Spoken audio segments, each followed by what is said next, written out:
تو اسی طرح یاد رکھو یہ ربیع الاول کا مہینہ ہے نا، ربیع الاول کا مہینہ، آپ اللہ اس کے رسول صلی اللہ علیہ وسلم سے محبت کا اظہار اس طرح سے نہیں کر سکتے جس طرح اللہ اس کے رسول نے نہیں بتایا ہے۔ ربیع الاول میں صحابہ کرام نے یہ کچھ کیا یا نبی نے یہ کچھ کیا جو آج ہو رہا ہے بھائی؟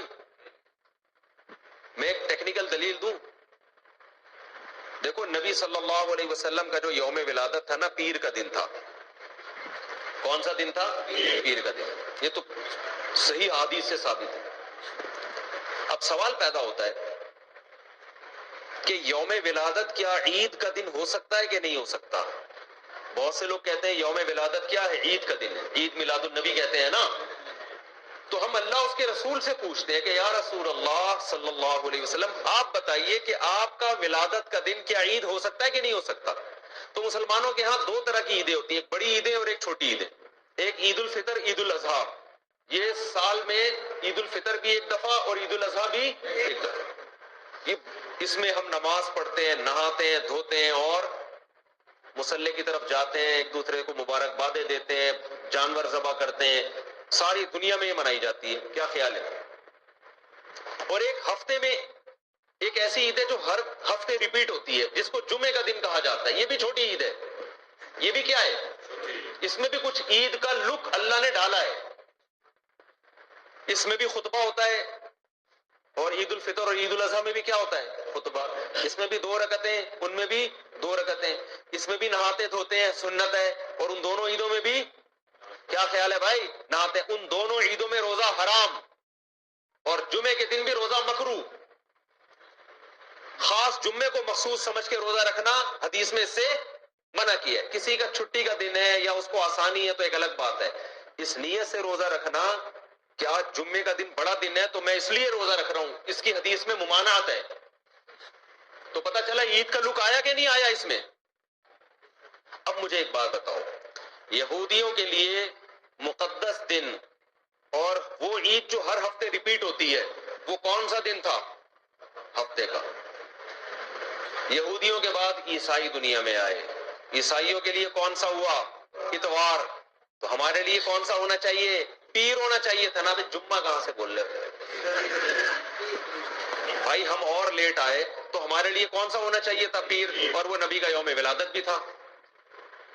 لیکن نبی کا یوم ولادت تھا، اس لیے اللہ نے پیر کو نہیں رکھا، ریورس کر دیا جمعے کو، تاکہ لوگ یوم ولادت کو عید سمجھنا نہ شروع کر دیں۔ بہت مشکل ہے بھائی، پشاور میں بات سمجھانا بہت مشکل ہے، بہت مشکل ہے۔ آ رہی ہے الحمدللہ، میں ویسے چھیڑنے کے لیے کرتا ہوں، تو کراچی میں بھی سمجھ میں نہیں آتی کسی کو۔ یہ جملہ میں کراچی میں بھی بولتا ہوں، لاہور میں بھی بولتا ہوں۔ وہ غیرت دلانا مقصد ہوتا ہے کہ بولے یار اتنی آسان بات ہمیں سمجھ میں نہیں، کیسی بات کرو، ایک دم بوجھ میں سمجھ میں آ رہی ہے، جوش میں آ کے بولتے ہیں، پھر آتی ہے سمجھ میں۔ کچھ مسائل غیرت کے ہوتے ہیں۔ اب آپ بتاؤ کتنی زبردست لاجک کی بات ہے کہ ہونا پیر کا دن چاہیے تھا، لیکن اور وہ یوم ولادت بھی تھا، لیکن اس کو کیا کر دیا؟ ریورس۔ اتنا کافی تھا اس امت کو سمجھانے کے لیے کہ نبی کا یوم ولادت میں عید نہ بنانا، اتنا کافی تھا، لیکن نبی نے ایک اور کام کیا۔ شاید نبی کو معلوم تھا، اللہ نے بتا دیا تھا کہ یہ امت باز نہیں آئے گی، تو نبی نے ایک اور کام کیا کہ پیر کو آپ نے روزہ رکھا۔ صحیح بخاری مسلم کی حدیث ہے۔ صحابہ نے پوچھا آپ روزہ کیوں رکھتے؟ فرمایا میرا یوم ولادت ہے۔ عید کے دن روزہ رکھنا جائز ہے؟ کیا مطلب؟ روزے کا عید کا جو تھوڑا سا بھی تصور تھا نا یوم ولادت میں، اس تصور کے بالکل کھرچ کے جڑ سے خاتمہ کر دیا کہ روزہ اور خوشی کا دن جمع نہیں ہو سکتے، اور آپ پھر یوم ولادت کو یوم عید کہہ رہے ہو۔ تو یہ وہ کوشش ہے جو اخفل کوشش ہے، یہ اللہ اس کے رسول کی بتائی ہوئی کوشش نہیں ہے۔ خوشی میں کھایا جاتا ہے، روزے نہیں رکھے جاتے۔ ہمارے نبی روزہ رکھتے، تبھی آپ دیکھو سعودی عرب میں سب عرب اکثر روزہ رکھتے ہیں پیر کے دن، سنت ہے، ہمارے یہاں رواج نہیں ہے۔ جمعرات کا بھی رکھتے ہیں، پیر کا بھی۔ پیر کا جمعرات کا تو کسی بھی وجہ سے رکھ لیا، لیکن پیر کا اس لیے رکھا کہ یوم ولادت ہے میرا۔ تو خوشی میں کھانا کھایا جاتا ہے۔ روزہ تو کھانا پینے سے بچنے کا نام ہے، اس کی میں 2 مثالیں دے دیتا ہوں تاکہ اور سمجھ میں آ جائے. آپ کی شادی ہو گئی، فرض کرو، کہہ رہے ماشاءاللہ، فرض کرو شادی ہو گئی، دوست ملتے ہیں، یار سنے تیری شادی ہو گئی، خوشی میں کیا کھلائے گا؟ یہی کہتے ہیں نا. آپ نے کہا اتنی مجھے خوشی ہوئی ہے کہ کل صبح نہ میں ناشتہ کروں گا نہ تم ناشتہ کرو گے، ہم کھانے سے کیا کریں گے؟ اوائڈ کریں گے. کہے گا کہ تیرا باپ دنیا سے چلا گیا ہے جو غم میں نہیں کھا رہا تو. حدیث میں آتا ہے نا جس گھر میں میت ہوتی ہے تو لوگ غم زدہ ہوتے ہیں تو ان کو کھلاؤ جا کے، کیونکہ وہ کھا نہیں سکتے بیچارے، غم میں ہوتے ہیں، پکاتے نہیں ہیں. آپ کا بیٹا پاس ہو گیا امتحان میں اچھے نمبروں سے، لوگ پوچھتے ہیں بھائی بڑا مزہ آ رہا ہے یار، کیا کھلائے گا؟ آپ نے کہا ڈنر کا نہ ہے، آج تم بھی رات کو بھوکے سو گے اور میں بھی بھوکا سو گا. تبھی عید کے دن روزہ نہیں ہے بھائی. روزہ اور عید ایک دوسرے کے بالکل اپوزٹ ہیں، ضد ہیں. ہمارے نبی نے یوم ولادت میں روزہ رکھ کے بتا دیا کہ آج کا دن عید نہیں ہو سکتی. اور ایک اور بات، مسلمانوں کی عیدیں عید الفطر اور عید الاضحیٰ رات میں ہوتی ہیں صبح ہوتی ہے؟ بولو نا بھائی، کرسمس صبح ہوتی ہے رات کو ہوتی ہے؟ رات میں.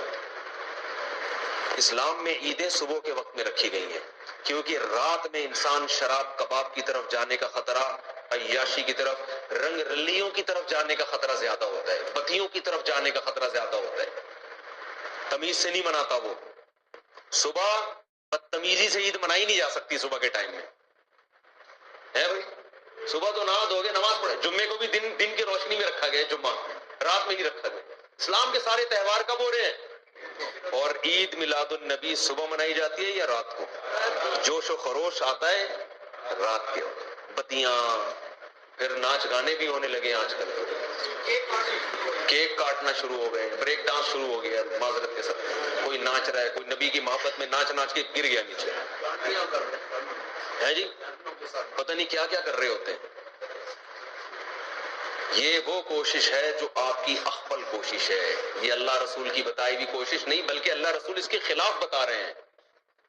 سمجھتے ہو بات کو کہ نہیں سمجھتے ہو؟ تو چھوڑ دو یہ سب کچھ. تو اللہ نے قرآن میں کیا فرمایا؟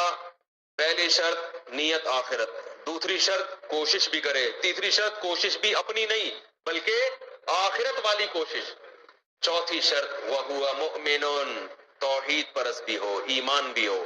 کفر کے ساتھ یہ نیکیاں قبول نہیں. کافر اگر اللہ کو راضی کرنے کے لیے کروڑوں لوگوں کو کھانا کھلائے، دنیا میں اجر مل جائے گا، آخرت میں کوئی اجر نہیں ملے گا.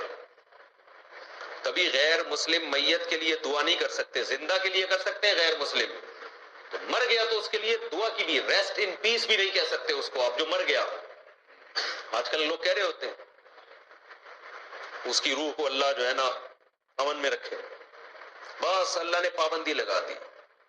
تو وَهُوَ مُؤْمِنٌ، ایمان. کیا مطلب؟ مزار پرستی یہ ایمان ہے یا شرک ہے؟ شرک ہے. یہ ندا لغیر اللہ، صرف یا اللہ مدد چلے گا اللہ کے ہاں، اور کوئی نعرہ اللہ کے ہاں قابل قبول نہیں. ہم کہتے ہیں ایاک نعبد و ایاک نستعین، صرف تجھ سے تیری عبادت کرتے ہیں اور مدد صرف، یہ صرف کا لفظ بھی لگا ہوا ہے اس ترجمے میں کیونکہ مفعول بھی جو آبجیکٹ ہے نا اس کو پہلے کر دیا. ایک ہوتا ہے نعبدو کا، اس کا مطلب ہے ہم تیری عبادت کرتے ہیں، اور کا کو اٹھا کے ایا کا بنا کے پیچھے لے آیا تو عربی گرامر جو جانتے ہیں اس کا مطلب ہے صرف تیری صرف تجھ سے مدد، ایاک نستعین، تیرے علاوہ کسی سے مدد نہیں مانگتے. تو شرک کے ساتھ میرے بھائی کوئی عمل مقبول نہیں ہے. تو یہ 4 باتوں پر آپ عمل کریں گے تو فَأُولَئِكَ كَانَ سَعْيُهُمْ مَشْكُورًا، اللہ فرماتے ہیں ان کے تھوڑے پر بہت زیادہ دوں گا میں. یہ تھوڑا کریں گے اجر وہاں بہت زیادہ، اور ان پر عمل نہیں ہوا تو دنیا تو واہ واہ کر لے گی، بڑا پروٹوکول مل جائے گا، کوئی کیا بن جائے گا، کوئی کیا بن جائے گا، آخرت میں زیرو. جیسے پہاڑ ہوتا ہے نا راکھ کا، دیکھنے میں بڑا لگتا ہے، پھونک مارو پورا پہاڑ اڑ جائے گا. تو اللہ سے دعا ہے کہ اللہ ہمیں آخرت کی تیاری کی توفیق عطا